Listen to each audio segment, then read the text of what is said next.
Afghanistan far from recovery after decades of war, a significant drop in foreign humanitarian aid, a struggling economy and, of course, climate challenges. It's coping now with the second devastating earthquake in less than 3 months. Rescue teams frantically digging through rubble and tons of debris in search of survivors. These are the scenes after a 6.3 magnitude earthquake shook northern Afghanistan.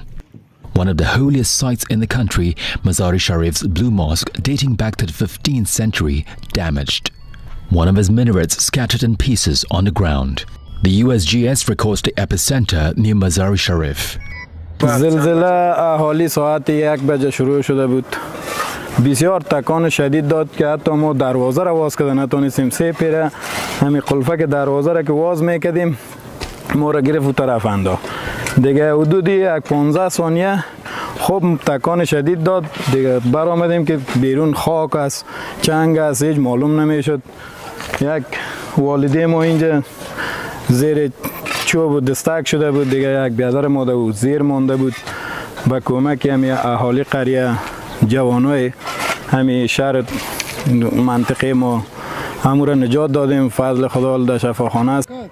Some in the capital Kabul, more than 400 kilometers to the south, also felt the ground shake. Hundreds have been reported injured. Officials expect the number of casualties to rise as rescue operations continue. Emergency teams have been deployed to the north, where all 3 provinces were badly hit. The UN also has teams on the ground.